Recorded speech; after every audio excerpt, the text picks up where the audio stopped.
Hey everybody, it is Toni-Maree here, live in the group. I'm sorry I'm a little bit late this morning. This is my study. Well, that's the wall behind me, but I'm in my study. I'm looking out a beautiful window, and the hair's a mess, but hey, we'll have to put up with that.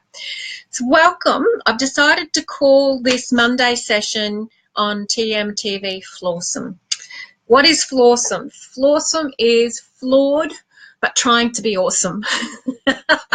And it is my journey into a better me, into a happier me. And I'm doing that at the moment in 3 ways. I said 4. 3 ways. I can't count. So this is all about me deciding to write a book.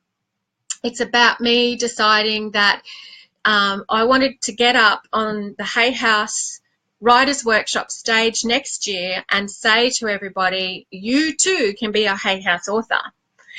All you have to do is totally change your life.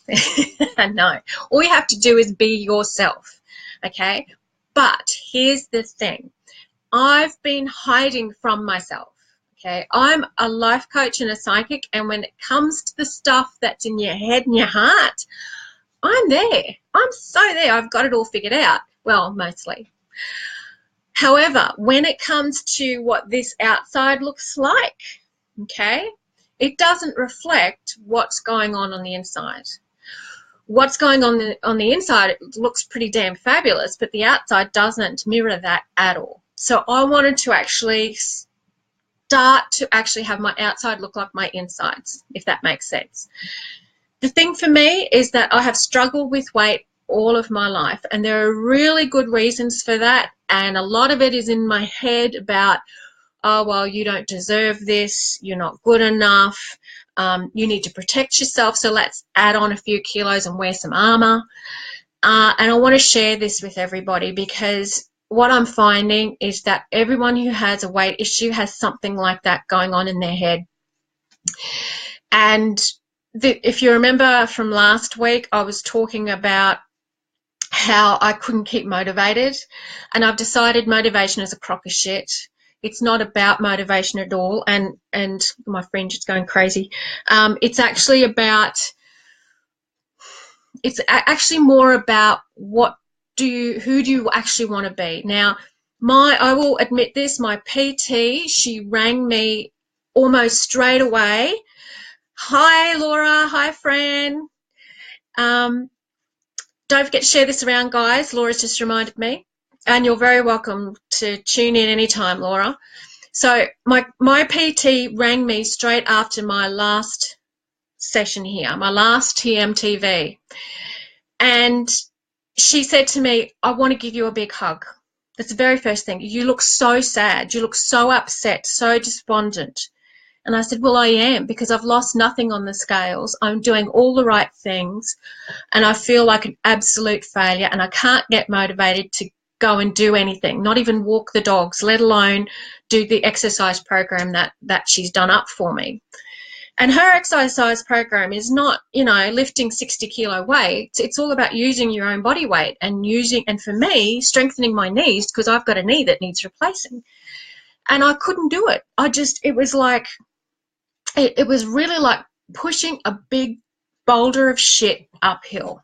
And I'm talking about that kind of steep hill. And I couldn't do it. And I thought, well, I need motivation help. I need to know how other people stay motivated. So I asked for tips, and I got heaps. Thank you, everybody, for your tips.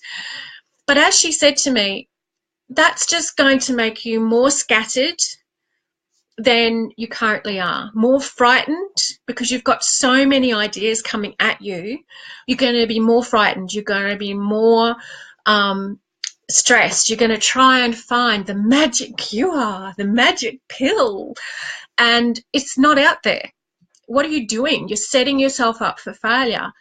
And I just went, and I cried, because she was so right. She was so right. And it's like, I've been doing it this way my entire life. I have been trying to lose weight by being motivated. I've been trying to lose weight and exercising and eating all the right things by, grabbing the right diet, doing things the right way. You know, I remember when I was in my 20s, I went on this diet, and it was the actual CSIRO first heart diet that they had. Get this, for 3 days in a row, all you could eat was tomatoes. All you could eat. You could have tomato soup, you could have raw tomatoes, not with bread. Or you could eat, or you could put a bit of onion with it, no carbs, no meat, no other veggies. And I'm looking back at that, I know, right? I'm looking back at that going, oh my God, what did I do to my body? But I did it, and I did it for 4 weeks straight. And yeah, I lost 15 kilos, but then my body was starving at the end of it. And when I stopped being motivated, of course, I piled the kilos back on because my body was in starvation mode. It thought, you know what, you're not getting any nutrients. You're actually starving. So I'm going to actually pile some weight on you so that you'll survive and you'll live and you'll thrive. And I'm doing the same thing still. And I'm going, I'm nearly 50. I'm 50 next year. I'm 49 in a couple of weeks. And it's like, seriously, Toni-Maree, have you not learnt? And no, I hadn't. And I talk a lot about, in my coaching practice, about how the world hasn't learnt, how we're repeating patterns from hundreds of years ago. And it's like, I'm doing the same thing. And I say how that drives me crazy, and I'm doing the exact same thing. So I'm being a bit preachy, aren't I, if I sit here and say, well, do as I say, not as I do. So I thought, you know what? If I want the world to change, then so have I. And it is the hardest thing to do. And I had forgotten how hard it is. Now, for those of you who know me and who are watching this, when I had my daughter, she was about 4, I think. I ended up with double pneumonia that went undiagnosed, didn't get cured for 6 months because it was double pneumonia and really hard to shift at that point, had no immune system, dove into a deeper depression than I even knew I was in. I had postnatal depression, and my daughter was 3.5, 4, and that just sent me over the edge, right? And I thought that was hard, okay? And that's how I can say to people, well, I came back from that pit of hell and those depths of despair. And if you've ever been there, you know what I'm talking about. And I clawed my way back up and, you know, slid back down to the bottom like you see in those horror movies where people are trying to get out of a pit. And then I kept going, and I might have got like a fingernail up, and then, oh, okay, and then I'd slide back down again. Then eventually I got my way to the top, and it took me 2 years.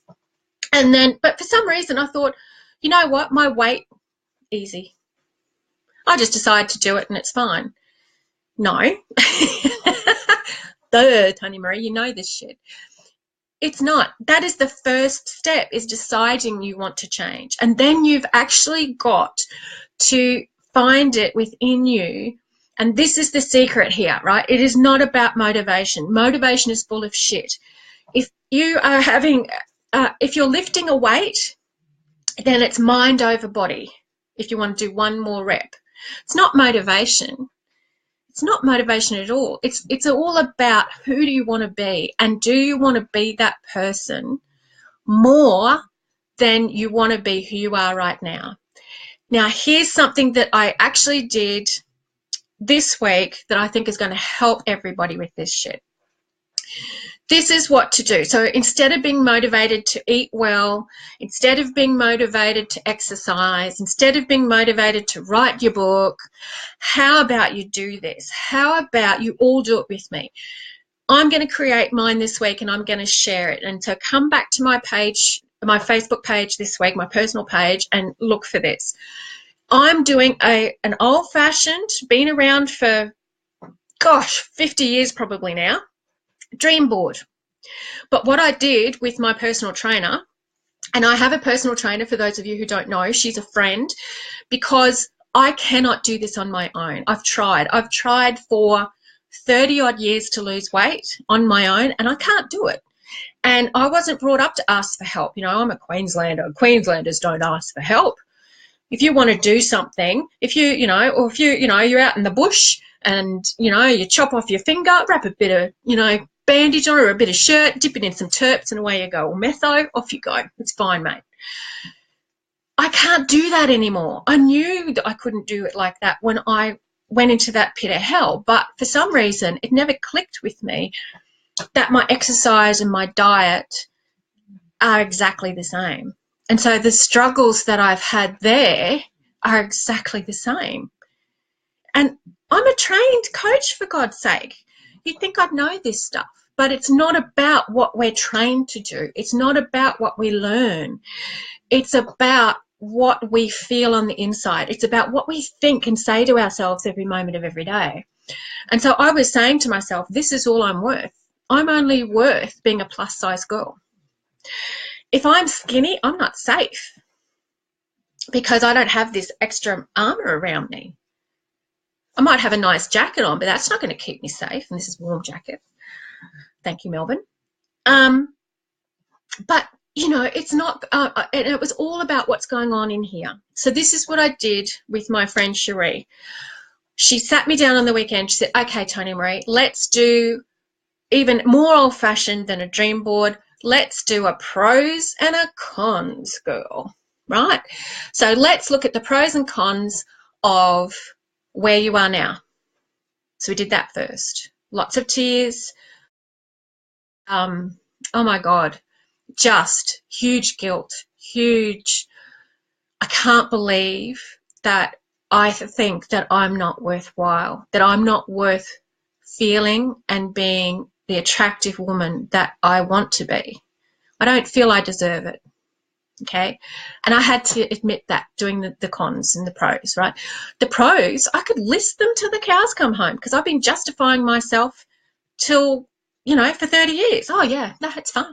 Had that down pat. The cons, didn't want to go there, did I? So lots of pulling, right, blood out of the stone, out of my heart and going, you know what? If you really want to change, you've got to do this. So I did my cons and I realized what I was doing to myself. And then we did the whole pros and cons for, hi, Fran, I'm so glad. Cherie's there. Cherie Rivers, she's right there. So that's my PT. And so we did the pros and cons for who I want to be. And she said to me, after all the tears and after all of the, you know, the guilt and the frustration and the gut-wrenchingness of it, it was like, you know what? I'm really emotionally messy, but I can't think of one single con to being healthy. My head made shit up, like it went, oh, well, you won't be safe. Well, hang on a minute. Yeah, I will be. Well, if you're attractive, then you'll get attention you might not want. And then, you know, because that was one of my cons, it was like, one of my pros, and it was like, yeah, but I'm 49 this year. If I don't want attention from anybody, I'll tell them to fuck off. Excuse the language. I'm a grown woman. If I can handle all of the shit that I've been through in my life, and especially the last 18 months losing my beloved mum to cancer and my sister along with it because she no longer speaks to me, if I can deal with that shit, then I can deal with getting attention I don't want.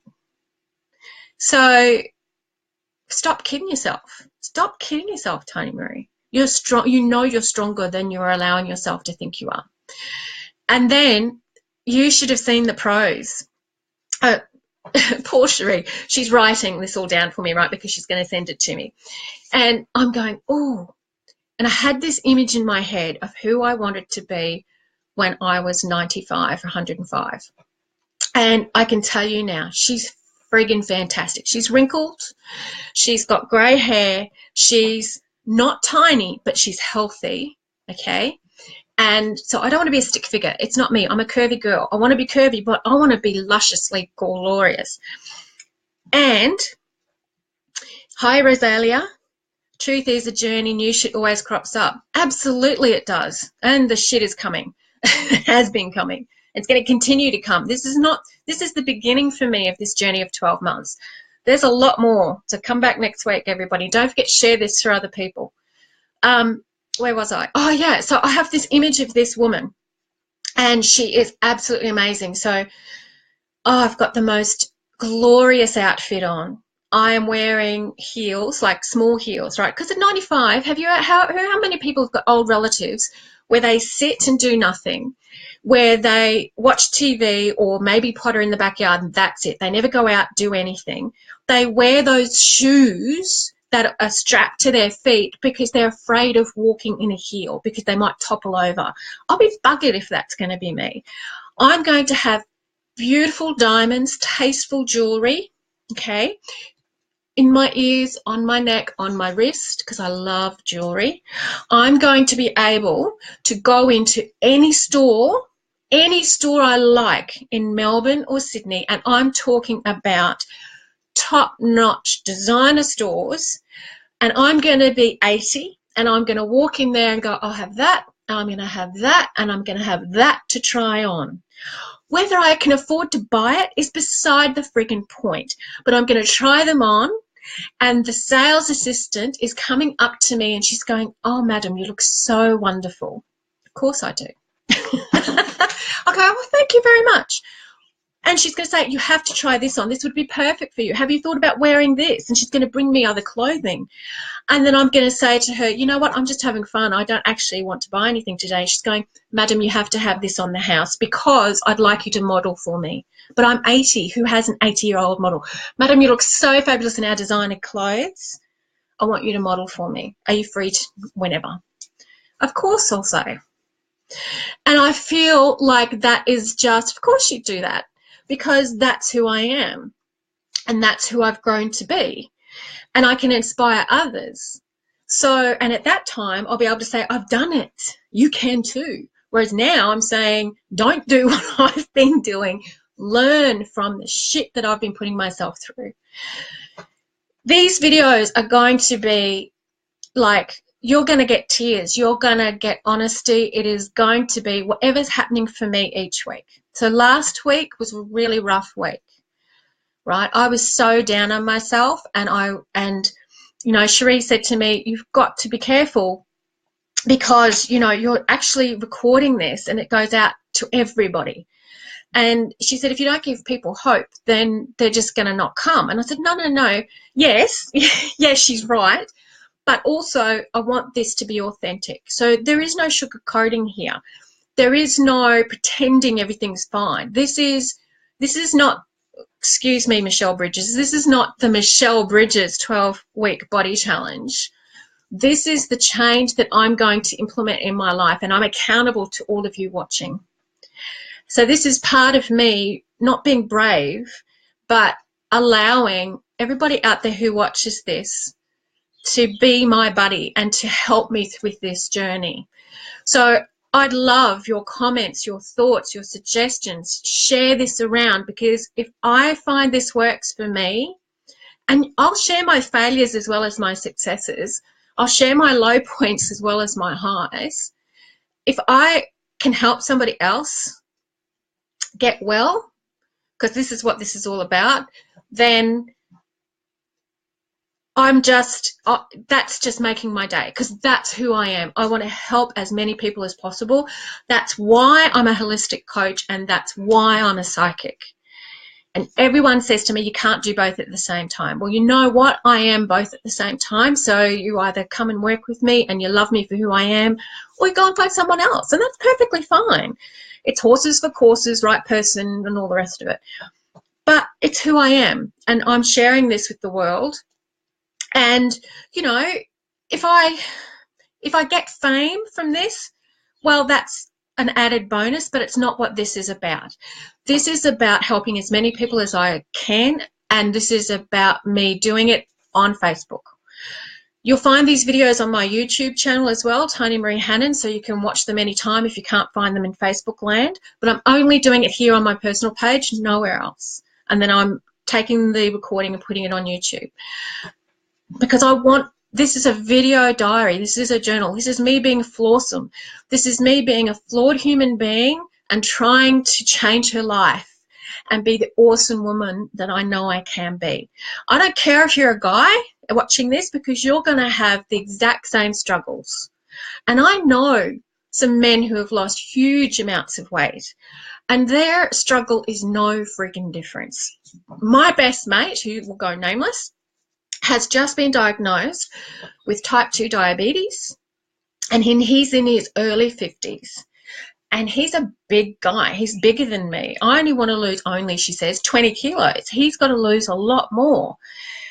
Can you imagine what that's like to know that your body is saying to you, I hate you? I don't want to get to that point. I don't want to be that person who can't move. I've seen my grandparents do that, and I've watched them literally almost stagnate to death. You know that awful smell that you get in nursing homes? It's not the people. It's the lack of life. It's the stagnation. And I'll be buggered if that's going to be me. So I've ranted and raved a lot. You can see how passionate I am at the moment. I went for a half-hour walk yesterday with my dogs and my other half, not even on my exercise regime. And why did I do it? Because I felt like it, because I actually wanted to, not because I motivated myself, not because I went, right, if I don't do this, then I'm going to feel guilty. That didn't come into it. I had this picture in my head, this dream board picture, this description of this woman who's now 100 and something, stunningly beautiful from the inside out. Now, my mum always said to me, you are beautiful from the inside out.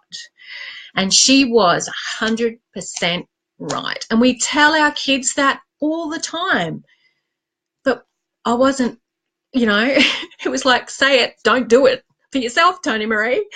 So this is about me having my inner beauty, my inner goddess, if you want to use that word. I don't like that word, but who I am on the inside mirrored by my external. And I could be the ugliest woman on the planet, but I would be beautiful because it mirrors what's on the inside. And I know I'm stunning on the inside. You've no idea what I look like on the inside. All right, folks. I hope you've gotten something out of this. I've seen all the comments here. Thank you so much. Remember, thumbs ups, hearts are fantastic. But if I want to make a difference, this means shares. Okay, so I need your help. I need you to share this with your friends, your family, in groups, anywhere that you think someone's going to get something out of today. Please share this video and ask them to come back at 10 o'clock next Monday, Australian time, where I will be sharing this week's journey. Now, I didn't talk about the book because the book just happened this week. I didn't have to try. And that's, I think, the thing with motivation is when you actually are just living, then you don't have to try. You don't have to be motivated. It just happens. Now, I'm not still 100% sure of why that pros and cons and that dream board has worked for me this week, and I haven't even created the dream board yet, but I will tell you that it's going to be great. And if it's not, then you'll find out next week. Okay, beautiful people, stay flawsome, be flawed and awesome all at the same time, because we're human beings and that's what we're supposed to be. Until next week, Toni-Maree signing off. Stay awesome, and I'll see you next Monday at 10 o'clock Australian Eastern Standard Time. Bye for now.